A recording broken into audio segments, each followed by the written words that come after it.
Good morning and welcome to BJC Mitzvah Day, number 159, part 2, using Sefer Hachinuch. Mitzvah Day keeps us on its way. The obligation regarding the Tumah of the 8 sheratzim.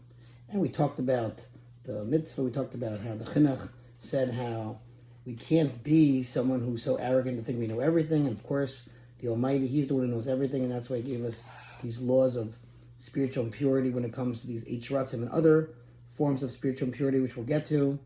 And we don't necessarily understand it.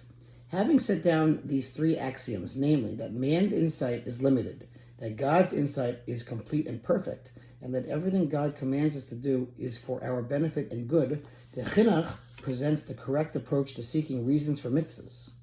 Therefore, when we, with our God-given wisdom, merit to understand the reasoning for some mitzvahs, discerning the benefits that they afford us, we should rejoice in that knowledge.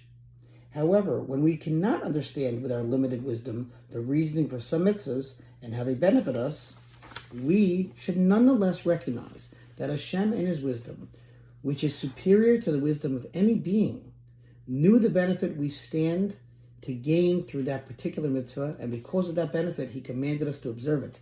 I find this with many people, unfortunately, in Jewish outreach, that if they don't understand something, they don't want to do it. And really, if you think about it, that's a little bit arrogant because, unless you know how a plane works, you're not going to go in an airplane and fly. And unless you know how a surgery works, you're not going to get a surgery. That's not true. We trust the doctors. All the more so we have to trust Hashem, who knows what's best for us. The Chinuch explains why the reasons for the mitzvahs were not revealed in the Torah. The sages of blessed memory have already informed us in Sanhedrin, which is a Gemara, why the reasons for all the mitzvahs were not made known, stating that the matter was in order that our knowledge of the reasons should not cause us to stumble, as we might come to use the rational basis for a mitzvah as a pretext for getting around it.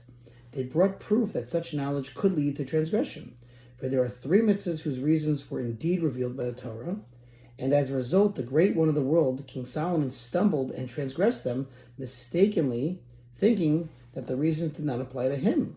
All the more so are we, who are not as wise as King Solomon, prone to such rationalization, which is why the Torah concealed the reasons for the rest of the mitzvahs. Okay, we will continue with this mitzvah, God willing, tomorrow. Thanks for listening to Sponsor Future Mitzvah 36, 100 for the gold. Have a great day.